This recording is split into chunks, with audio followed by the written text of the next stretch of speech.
What's up, Leafs fans? Welcome to Leafs Digest. If you're a fan of the Raptors Digest, you follow them over there on that YouTube channel. You guys know they're the ones who got us started on this, and they came to town this weekend. So Josh and I ended up heading downtown, going to a Raps game to see them, hang out with them last night, see the Raps live in person with those boys. So we ended up missing the Leafs game, getting home late. You guys know Toronto traffic, a little bit difficult to navigate through. Missed most of the Leafs game, so when I got home, watched it all back. By the time I was done watching it all back from the start, it was a little bit late to be posting a video, so here I am this morning getting this one out a little bit later than I'd like to. But hey, recapping a Leafs 5-1 win over the Anaheim Ducks, moving us to 16-6-1 on the season. Good enough for first in the Atlantic, second in the NHL in points. Yeah, Florida's got 2 games in hand on us, but hey, right now, we sit ahead of them in the standings in terms of points. So, as long as we keep rolling, that is all we can do. We can just play the teams in front of us, win the games we got to play, and we can't worry about the teams behind us. Just keep winning, and everything will sort itself out. So, 4-game win streak, a 4-game sweep of a road trip starting on Long Island against the Islanders. Just a perfect way to start it off, shutting them out there, heading out on the West Coast trip, and then you sweep the West Coast. Now, this is a trip that's been notoriously difficult to navigate through, especially for the Toronto. You go out to the West Coast, there's the time difference, you're playing big, heavy, physical teams, and this is not something that we have been good at playing against. Now, these teams haven't been that good in the past couple of years, but this season in particular, they seem to have kind of figured it out and at least be okay. They're all at least average NHL teams. They're not garbage dumpster fire teams anymore. These are teams that put up competition night in, night out. And when you go into their barns on a road trip like this, a long, week-long West Coast bender, it can be difficult to pull out points, let alone wins. And to go through that West Coast, sweeping it after you started in New York, that is just the perfect West Coast road trip. I think a lot of this stems from maturity and growing as a team and growing as individuals on this team and learning. And I know that we've abused the word learning around the Toronto Maple Leafs, and we're tired of them learning. We're ready for them to move on. But I think it is learning. It's learning how to be pros day in, day out. It's learning how to win on a B game. It's learning how to win when you can't bring your 110% quality game every single night, but you got to bring that 110% effort to just give what you can at the next level, because you have to find ways to win when you are not 100% on. That's what it's going to come down to a lot of the time. That is going to be very important even for playoff positioning, making the playoffs even. Winning games that maybe you shouldn't, or maybe you're not prepared to, or maybe you're too tired to, is finding ways to win those games when things get tough. And that is what a West Coast road trip can really push you to the edge of. Now, this game started slow early, kind of for both teams, but it was a good road period for Toronto. You think about, they limited the high scoring chances for Anaheim throughout that first period, and they ended up getting themselves some of their own. And then the other side of it being, you have a goaltender now that you can rely on through those first periods. In past years, we've seen weak, poorly timed goals go in early that can just drain momentum, especially at the end on a final game of a West Coast road trip. You know, you're going back home. You know that there's, that flight's waiting for you. Your own bed is waiting for you tonight. And you can kind of mail it in a little bit on that final game of a West Coast trip, especially if you've been absolutely rolling and you've won a bunch of games in a row. You won 2 of the West Coast games. Coming out of there 2 out of 3 is going to be a pretty good feeling as well. So it could be easy to mail that one in. But now showing that maturity and becoming a pro night in, night out, bringing it from all ends in terms of a defensive game, even when the offensive is a little bit slow to start the game, that's what you're looking for from a mature team that's looking to have success. And then having a goaltender who can back you up and just become incredible, shutting out the first period the way he did. Jack Campbell has been a stud all year long. Now, the first goal of the game, Austin Matthews just absolutely displaying incredible hand-eye coordination. His skill is off the charts. This guy is going to start heating up here. I think he's got 3 goals in the last 3 games, and there's just a lot of things that go right on this play. it starts with Mitch Marner making a great pass out front to Michael Bunting, but then it's Michael Bunting having the wherewithal to not just fire it into shin pads, into ridiculous amounts of traffic. He makes the smart play and gets it back to an open point man who's able to get off a shot. Now, TJ Brody, we've seen defensemen on this team be afraid to shoot. They walk in, and then they're looking for a pass, so they get their shot block. TJ Brody just takes it 1-2 strides, fires it on net, gives Austin Matthews a chance to tip that puck in front. And even if he didn't tip it, there's a screen. Now, I don't know that one still finds its way in. John Gibson is a great goaltender, and he was there a little bit. But Matthews, even in the right positioning, screening the goaltender, it gives that a chance. So you have to allow the puck to have a chance to go in, and it starts with the D shooting the puck. So from the beginning to the end of that play, it was just perfect execution. The zone entry that turned into a missed opportunity for a goal, but ended up transitioning around into actually taking the puck back to the defenseman, getting a shot on goal, and scoring from a tip. Perfect execution. Now, the next one that I'm going to go to here is actually going to be my Austin Matthews play of the day.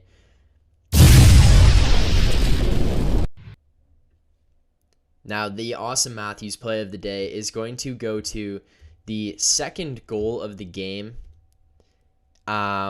This one was a stretch pass by Muzzin to Marner, who goes on a 2-on-1 to Bunting, and then Bunting just absolutely buries this one. Now, the reason I'm giving this one my play of the day is because it starts with the defensive stretch pass. Now, a lot of times for this team to be scoring in the past, and I think this is kind of the theme through the first two goals here, is defensive contribution, is we see the forwards having to pick it up and carry it full ice. We see the forwards having to make all these plays. We see defensemen missing passes and not contributing to the offense. Now, here's a situation where the offense ends up being able to spread the ice, and the D makes a perfect pass. Jake Muzzin makes a perfect stretch pass to Marner, cutting across the blue line, who dashes in. And then Michael Bunting, like this guy, I just love this type of player. I'm so happy that the Leafs got him. After losing Hyman, it was a concern that we were going to not be able to find that type of player. We kind of seem to have found the perfect mix of what Nazem Kadri was in terms of being a disturber and drawing penalties and getting in the mix, and what Zach Hyman does in terms of being a workhorse and still being able to score as the workhorse. Now, Nazem Kadri obviously has the skill over Hyman, I would still agree, but I just don't think Bunting fits into the type of mold that Kadri was. I think it's a little bit of both, where he's got that, I can play in the top six, I'm going to absolutely work my ass off, I'm going to win battles, I'm going to get these guys pucks, I can score goals, but I'm also just going to piss off the other team to no end. I'm going to bother them every time I'm on the ice. I'm going to frustrate them. I'm going to take pucks. I'm going to hit guys. I'm going to draw penalties. And this guy has been incredible since he got here. So that play all together and him capping it off with the goal, 6th goal of the season. You love to see that from that guy. It's just perfect. Now, the third goal is the final goal that I'm really going to cap on here, is the goal that was 15 seconds into the third. That is a perfect way to start the period, especially when you're up 2-0, you're on the road, and you're just trying to close this one out. You score 15 seconds into a period. That team that's coming out of the locker room, they've got all their hoorah speech going. They're all fired up. That momentum, gone, that they've come out of the locker room with. That energy, that excitement, it's shut down immediately. I don't know, you just look at the way that this team is maturing. They start periods, they start games, and yeah, sometimes they're starting games a little bit slow, but the most important thing about it is that even though they're starting games slow, they're starting games strong defensively. They're shutting things down defensively immediately, not allowing the other team to get out to a lead anymore, which we've seen a lot of times where they've allowed that first goal of the game, and now you're having to chase. It's progressed into a point where it's just even now. It's just even until later in the game when we get in first, or a couple times here and there, we've jumped out to a lead first. And for us to be able to hold on to a 0-0 game as opposed to getting down early, that's even that little bit of progression. And this is this team learning how to play better defensively all around. So this has been absolutely perfect execution from this team in terms of just maturing and becoming a better defensive team all around. I do want to jump onto the fact that the penalty kill has been incredible this year. Andre Kasha out last night, which I can touch on a little bit. But the penalty kill with Andre Kasha, David Kampf, Marner, Engvall when he gets out there, this penalty kill has been great all season long. So whatever they're doing, they just got to keep that up. I don't even want to dive into it more than that, other than the fact that this penalty kill has been above and beyond kind of what I had expected it to be. And I think that really comes from David Kampf and Ondrej Kase. But now to talk about Kase a little bit, he's out again. Hopefully this is just a precautionary reason. I hadn't seen any reports as to why he would be out, why he'd be missing this one. But an important thing here is that Kyle Clifford ends up slotting into this game. Maybe this is a sign that we really don't need Mikheyev. Semyonov comes out, Clifford goes in, we show a little bit of depth, and you're looking at a situation here where you still got Ondrej Kase, who wasn't even in that lineup. So if you can have Clifford, Semyonov as guys who are depth here, maybe Engvall becomes another depth piece that slides into that rotation of those three guys, and then you get Kase into this lineup full-time again. Do you really need a guy like Ilya Mikheyev? So we'll kind of see how that one plays out. The last thing here is Dermott in for Liljegren. Now, the only thing I could really think of is maybe Anaheim is looking at him. Maybe one of these West Coast teams is looking at Dermott. Never really know. I still believe that he's in there for a showcasing purpose. I think maybe Timothy Liljegren didn't have the best game against San Jose the other night, but I don't know if it was necessarily cause for yanking him out and throwing Dermott back in there. Maybe they just want to keep Dermott a little bit fresh, keep trade eyes on him, see if we can get a piece in return for that. So maybe that's kind of what it has to go with for Dermott hopping back into this lineup. And the last thing I want to talk about is Simmons getting that final goal. It's a weird one. We've already scored an empty netter, and then Pierre Engvall fires a shot on net. Simmons ends up grabbing a rebound. Just a weird play altogether, but the best part about it is I think Simmons absolutely deserves to be getting these goals right now. He scores against San Jose, gets himself on the board, and just gets that monkey off his back, and now he just keeps it rolling to last night into Anaheim. It is perfect to see from a guy like that. You love to see it. It's good for his morale, the team's morale, good for that confidence moving forward. And finally, Jack Campbell, this guy, give him the Vezina right now. 39 saves, a .975 save percentage last night. This guy is insane. He is just holding us in games, making insanely timely saves, big save. It's ridiculous what he's doing the entire game. I can't believe the transition that we've went through where we went from Freddie Anderson to Jack Campbell. Freddie Anderson was a guy that we genuinely thought was going to be a first starting goaltender, a top-notch goaltender, and by no means was he not, but the problem that we always experienced with him was we had poor defensive teams here in Toronto. We would give up a lot of opportunities to him, and he would be a guy who would allow those weak goals more frequently than we've seen. Now, Jack Campbell goes in here, and the team definitely got better defensively in front of him, but the other part of this is he just doesn't allow those weak goals. So when he's not allowing these weak goals, it gives the team momentum. It gives the team life. And he's been doing this every single night. He doesn't allow us to get down early based off of a bad goal. He doesn't allow bad goals late in games when we're trying to hold leads or we're trying to close things out. Jack Campbell has been an absolute stud this year. We got to start considering this man for the Vezina because he is top 5 in every single goaltending category. He is just being a stud all season long, and we got to pay this man because we got to bring him back. Now, for the final thing I'm going to do here is give my grades of the game. My grade of the game is going to be a little bit contextual here in terms of the fact that it's coming off of a huge road trip. It's the final game on a road trip, and that was a little bit of a slower, weird game to watch, but it's the final game of a West Coast road trip. You're 3-0 on your road trip starting in New York. You're 2-0 against the West Coast teams. Now you're playing the final team, and all these West Coast teams have been playing pretty well recently. The goalie, incredible.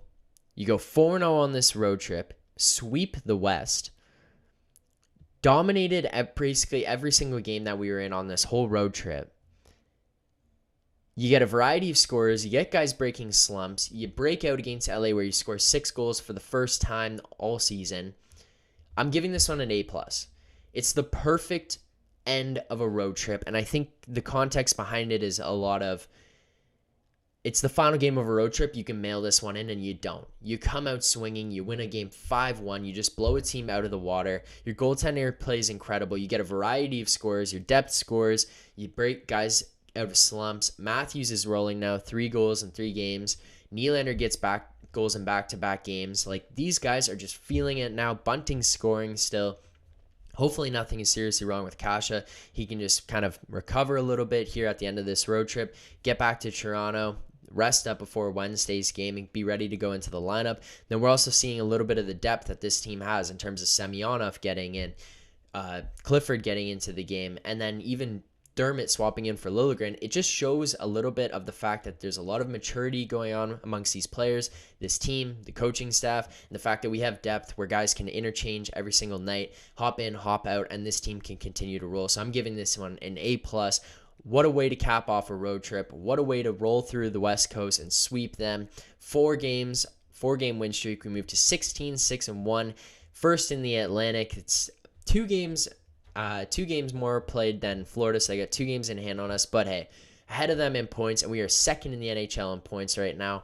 Just absolutely rolling. This team cannot be stopped. Hopefully we can continue this into Wednesday's game, December 1st at 7:30 p.m. against the Colorado Avalanche. We will see you guys then. Keep believing.